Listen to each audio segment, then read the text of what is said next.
Hi, everyone. Welcome. I'm Lisa Petrilli, and this is my soul level leadership platform. Today, we're going to be talking about self love. You've all been called to watch this for a reason because self love is the foundation of all that is possible, including peace on earth. That is what I have been shown. And I'm going to start with the big picture here. But by the end of this masterclass, you will see why that is the case.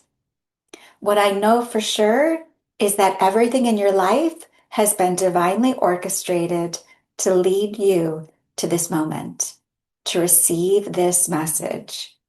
This message is absolutely divinely meant for you. Now, you may be wondering who I am or possibly why I'm uniquely positioned to guide you on this journey to look more deeply, more profoundly at self love. I've had a very fascinating, wonderful, blessed corporate career. In the corporate world, I led a $750 million Fortune 500 healthcare business unit. And I had a team that together saved $500 million in business and gained a $50 million customer. We did that working cross organizationally and in the face of extreme PR pressure across the global world. So, fascinating experience in that organization. I also was blessed to negotiate with the world's leading pharmaceutical companies in the US and Europe, Asia, and even South America. And I served as Chief Relationship Officer to 250 mid-market CEOs. Those were CEOs of companies worth $1 billion to $3 billion in revenue. I also had the opportunity to be the founder of, the creator, and the leader of the only corporate owned executive education institute for healthcare executives. Now, my foundation for all of that was an MBA from Kellogg at Northwestern University. I received my bachelor's degree in finance from the Indiana University Kelley School of Business and the Hutton Honors College. I've been featured in Harvard Business Review's blog, the Wall Street Journal, Financial Times, among others. And I had the opportunity to share my insights at a United Nations Environmental Conference that was on the request of one of my CEOs. I have presented to the Federal Reserve Bank of San Francisco, the Naval Academy, and many universities, financial institutions, and professional organizations. So in the business world, you can see I've had quite a blessed career and one that I'm truly proud of and absolutely enjoyed. But there's more. In 2012, everything evolved higher. I heard Archangel Michael's voice. I couldn't deny it. And I received my first divine vision, meaning I was shown something that God, that the divine energies wanted me to see. What followed was an extraordinary journey of awakening to my own soul's divine purpose and my soul mission. And while I really can't explain it, I discovered that I do have a unique ability to connect with and to receive information from divine guides. And those guides currently include the Virgin Mary, Mary's mother, Saint Anne, Mary Magdalene, King David, Abraham and Sarah, among many others. And I believe it's my Catholic upbringing and faith that I still hold, and the traditions that I still hold that enable me to connect with these truly biblical energies. I also discovered I carry ancient divine feminine coding, and Jesus asked me to receive, record, and share his wisdom for all of us in these current times. And I did that last year, and published what he shared with me in the book, Life Quest: Your Role in Saving the World, Revealed by Jesus. I spent years studying ancient wisdom teachings, reading the spiritual masters, transforming my own shadows to light, and raising my vibrational resonance. I shifted into soul guidance. Essentially, I walked my own life quest journey. So, my soul's mission, the mission that has been shared with me by Jesus and by my guides and given to me and gifted to me, is to find humanity's true leaders, the ones who are called to raise humanity to an entirely new level, and to guide those leaders to connect to their soul and to live their divine purpose and their soul's mission, so that together we do no less than save the world. It is quite a large mission. And if it resonates, if my mission resonates with you, you are one of these leaders being called higher, being called to the edge of evolution, to lead humanity to an entirely new level. I was told, take them on their life quest, the ones the ancients walked. So, what does that look like? Well, in the book, Jesus said, what fascinates me is how many of you seek to physically move higher by climbing mountains, traveling to space, searching for ways to get closer to God, when the path to oneness with God has been within you all along. Your life quest does not take place on any external path. It unfolds entirely within you, where you discover who you truly are and ultimately experience the oneness with the divine that you've been seeking in all the wrong places. For those who love to climb, keep climbing. And for those called to explore space, go forth. But understand that reaching the highest pinnacle of human existence can only be discovered within you. What many people don't realize is that for thousands of years, we have been guided by the divine to go within. So the Oracle of Delphi, many of you are familiar with that, the oracle that existed thousands of years ago in Greece that people would go to, they would travel to ask if it was the right time to create a new government, or they sought some advice about a war. They went to that oracle to know what the prophecy was, what was coming. But above the gate was carved, "Know thyself." It's the wisdom they have been trying to share with us for so long, that all of the answers are truly within us, if only we know how to look.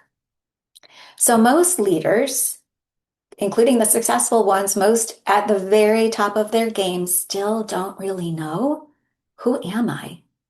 Why am I here? And what am I really, really here to do?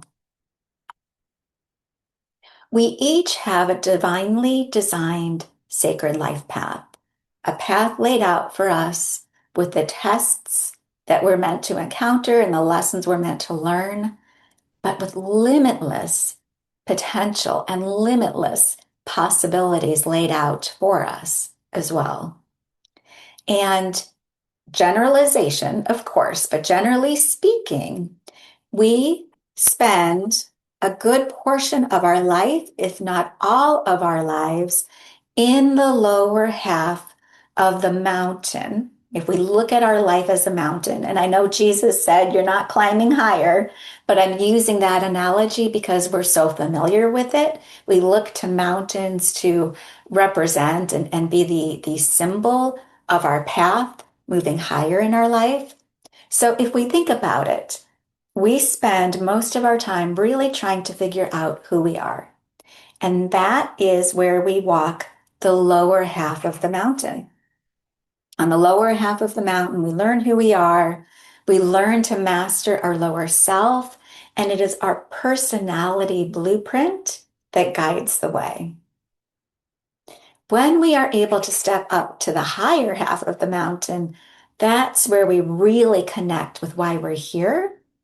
And that is the path of higher consciousness.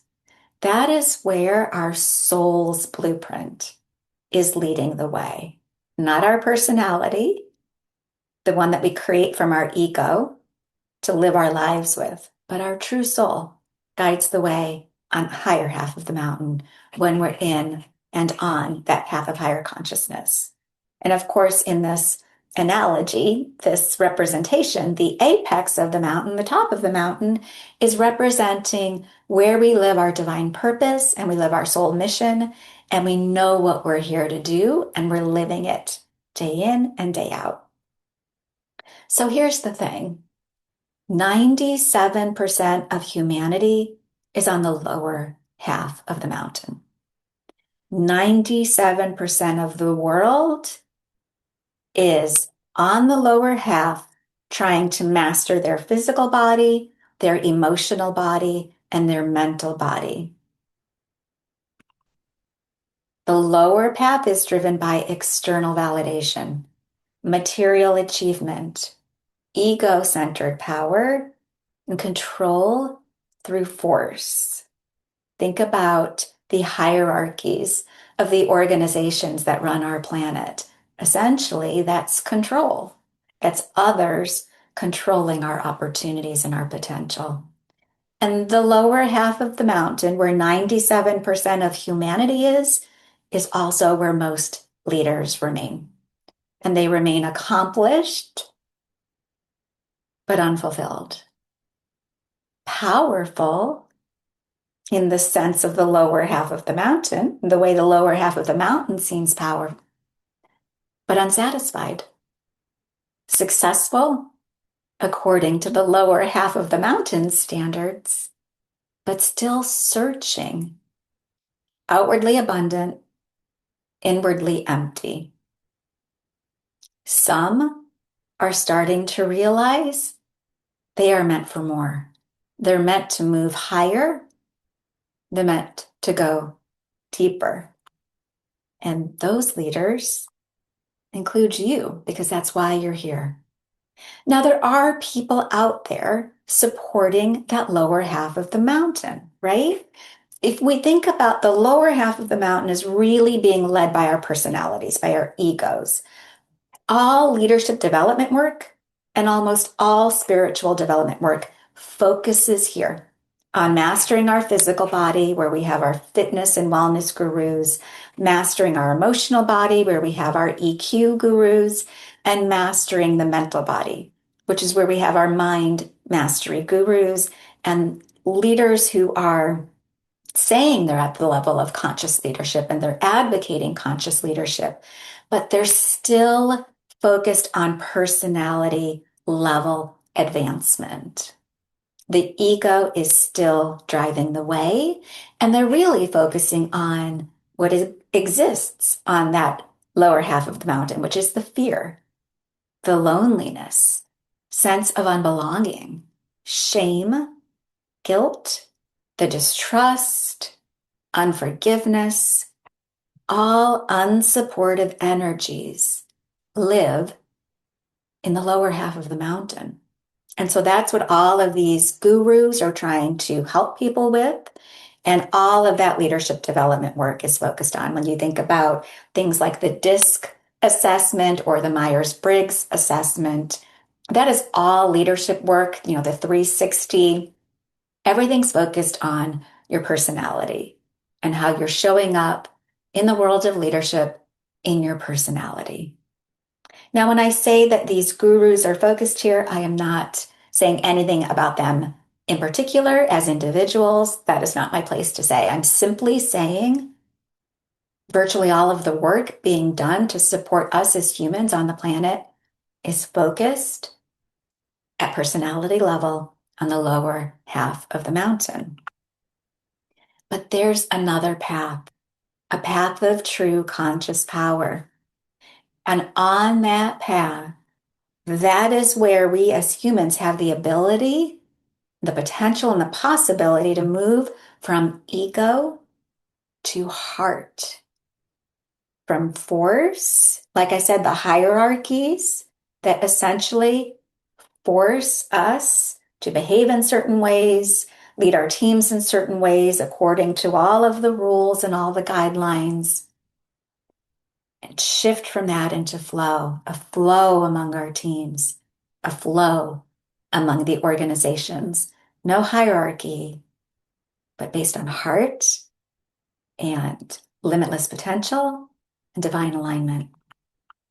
We shift from control to true power, our own sovereign power, with all the power within us at a much higher level to be unleashed. We shift from emptiness that we're sensing to abundance in every moment. We shift from following thought leaders. Who are we to say that they're the thought leaders? But we seem to be so focused on them. We shift away from that to focusing on ourselves because we have all the wisdom we need within us.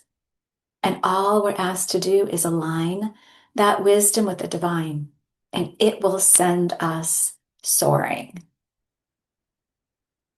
The path of higher consciousness is led by heart-centered leadership. It's where there's intuitive wisdom within us, transformational power, unlimited creative power. It's where we receive divine guidance. We have a divine knowing. We make a profound impact. And it is where bliss lives. So this path looks different from the lower half of the mountain. It's the higher half of the mountain that we're called to reach, and it's where we're called to lead from. It's where we would have shifted upwards from shifting from ego to living from unconditional love. So the way we step onto this part of the mountain is to master our physical, emotional, and mental bodies and the ego attached to all of them, and shift upwards to living from unconditional love. Unconditional means no conditions on that love. And these are the steps we take on the higher half of the mountain. We first integrate our personalities because, gosh, we're a whole new person. If we've mastered our physical, emotional, and mental bodies at the ego level, and we're now stepping into a place of unconditional love, we're not the same human being. We're being different on our path in the world. And so we integrate all of those lessons, and then we open ourselves up to being soul guided, and then essentially, ultimately guided by our monad, or what one could call source or God. That's where we're really living as our highest form of actualized being. So who's supporting the higher half of the mountain? Very few people, very few, because it takes living as unconditional love simply to be on that higher half of the mountain. It's where we're being led by divine wisdom and divine alignment. So very few people are there. But there are a few spiritual leaders and a very small tribe of true spirituality and soul level leadership guides. And as you get to the higher realm, it's just a very small tribe. I'm blessed to be part of this very small tribe of people that is taking leaders to this place and helping leaders like yourselves experience their greatest wisdom and power to unleash the magic within themselves and to experience the bliss that is there for all of us. So why does this matter if we're talking about self-love? Well, because if we're being called to soul level leadership and beyond, then we have to recognize that we're called to live our lives from unconditional love. And just like you need to put your mask on and, the airplane, put your mask on first before you can put a mask on somebody else, you can't love others unconditionally until you first love yourself unconditionally. That is how important self-love is to the upliftment of the world. That is why I was guided by the divine to share this sacred message with you. The price of ignoring your higher calling, the call to each of you to rise to this level, is diminished impact. It's unrealized potential. It's spiritual disconnection, which you may be feeling already, or you may know a lot of friends who are feeling. It's your own divine power left dormant, and it's an emptiness that you can't deny. And this isn't just about you, it's about all of those waiting for you to step into your conscious power. They're waiting for the ripple effect of your leadership and your wisdom and your power and your magic. The way to true peace on earth is to be in a state of unconditional love. And this was gifted to me by God. He said, it's for each of you to be in this state as you live your lives. This begins with loving yourselves unconditionally as the foundation of all that is possible, and knowing you are worthy of this love. That's key. Knowing that you're worthy of this love, of loving yourself, and of being divinely loved. Now, as leaders, we all recognize that any form of love, let alone unconditional love, has been dismissed by the business world. And in particular, it's been dismissed by business leaders who have been stuck in their lower selves for eons. We all know that's true. There's been little to no honest conversation about the sense of unworthiness or of self-loathing, and even for some leaders, the sense of self-wrath that some hold very deep within themselves.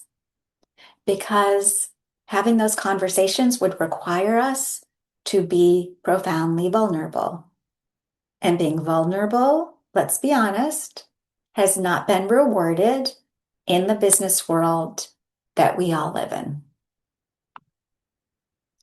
But self-love, it turns out, is one of the greatest responsibilities you hold as a leader, as is unconditional love for others. Again, these are your responsibilities as a leader of humanity. Now you know. Now you have a choice. As one of those called to uplift humanity, will you choose to walk your divinely designed path? Will you choose to begin with your inner journey as you're called to do? And will you choose to love yourself unconditionally? What does that look like? What does that inner journey look like? It means to go deeply within yourself and look clearly at who you have been and who you are being in the most challenging moments of your life and in the easy moments of joy.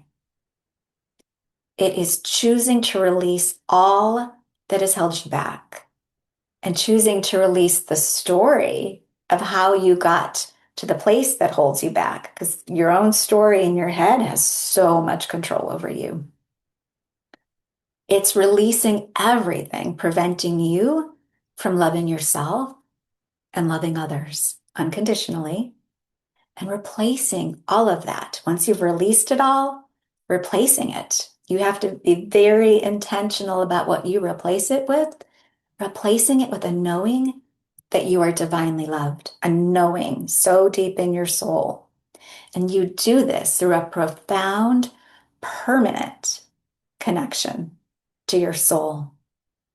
And you live from this place then, soul connected, soul guided, on the top half of the mountain where bliss lives.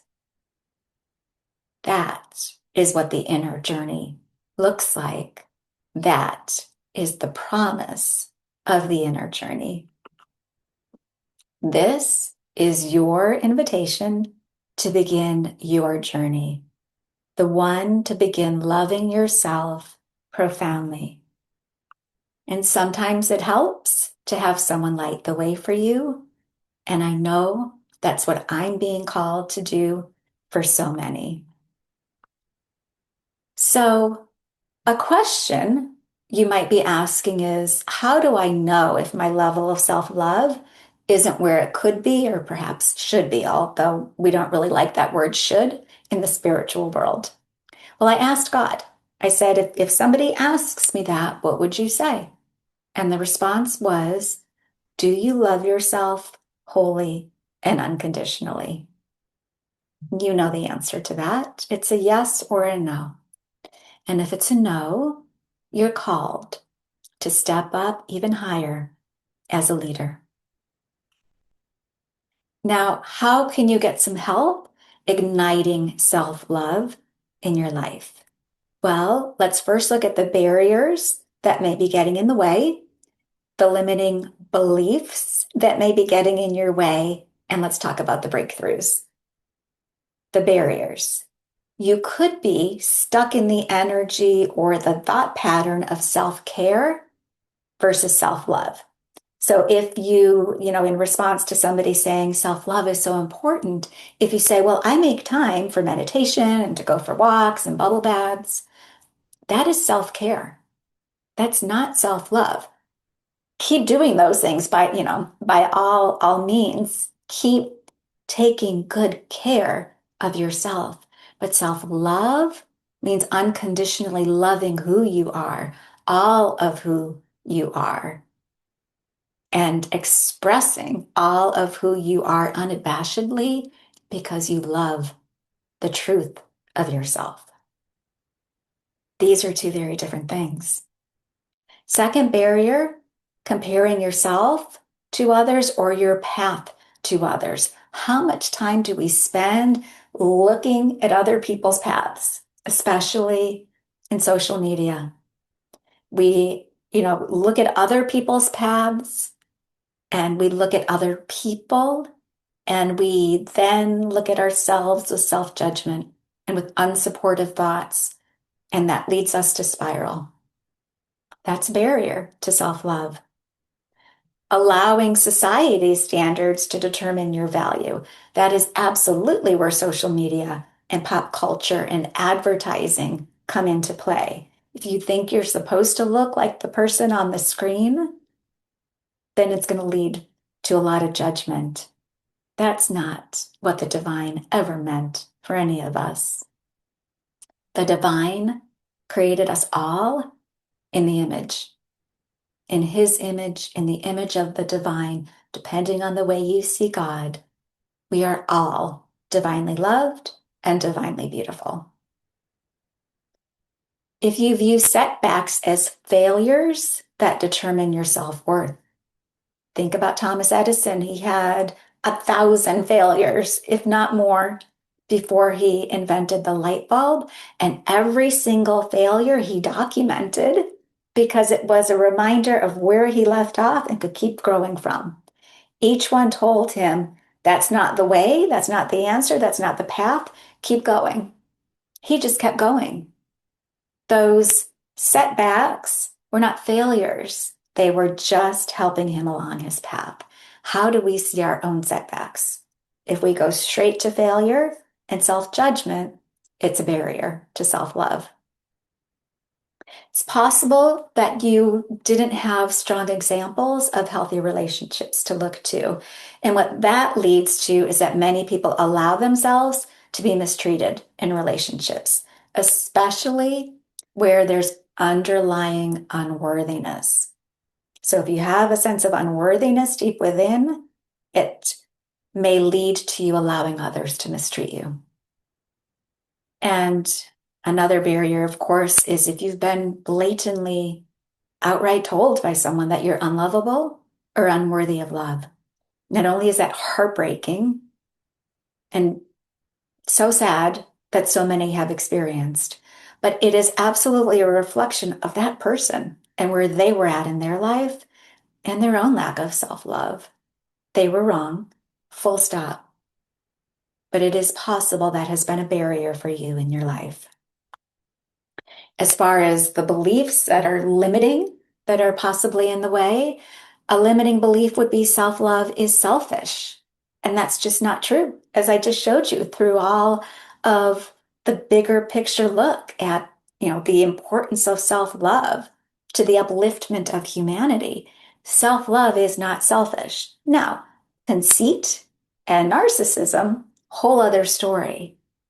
But self-love is not conceit, nor is it narcissism. You might have a limiting belief that says self-love is not taught in the Bible, but the commandment is love your neighbor as yourself.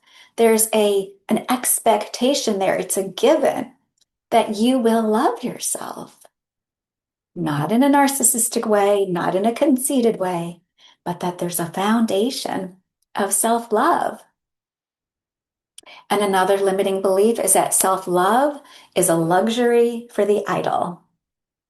It is a personal responsibility for each of us in order for us to help uplift humanity.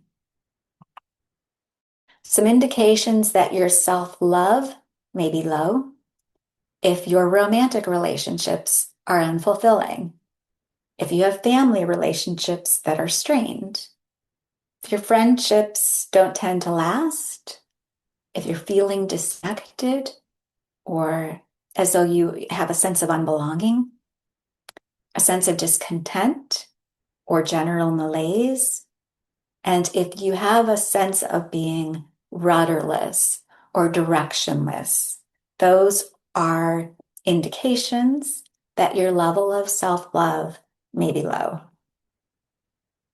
Now, when it comes to the breakthroughs, there's really one. It's the journey itself. No other journey will take you where you want to go like the inner journey will, beginning with self-love.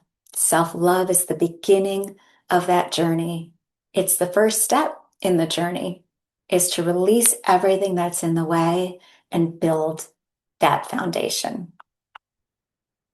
And why would you take the journey? Why go through the work? Because the journey takes you to the top of the mountain. And at the top of the mountain, that is where you unleash your soul's sacred wisdom and power. You discover magic within you that you never knew you had. You manifest miracles in everyday types of moments. You lead from your truest light, and you become a clear conduit for the love and the light of God or source. That is the promise of the journey. That's what's experienced at the top of the mountain. That is what so few people are experiencing when it is available to every single one of us. Are you ready to unleash your soul's greatest magic?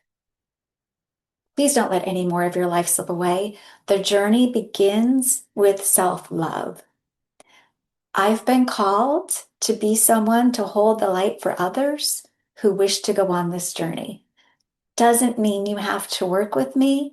I wish everyone the most beautiful inner journey, the journey to the top of that mountain. If you feel called to ask someone to walk alongside you and be the light for you and hold the light for you along the way, please reach out. It is my calling and my honor to play that role. My clients are having the most incredible experiences of their life. They are connecting at soul level with their spouses in the way they haven't for decades. They are just experiencing an unleashing a brilliant opening of magic in their life and of calmness and serenity they never even knew to expect. It is the most rewarding thing to help people up that mountain and watch them experience the true power and the true wisdom and the true magic that is there for them. And I wish that for all of you. So if you'd like to start a conversation, a casual conversation, just reach out. You can find me at lisapetrilli.com and you can click to connect and schedule a call, or you can just simply email me directly, lisa@lisapetrilli.com. Those calls are complimentary and we just talk about where you're at and where you'd like to go. Thank you for listening today. Thank you for being part of my own journey. I am grateful for each and every one of you, and I wish you all the magic that your soul has to offer. Take good care.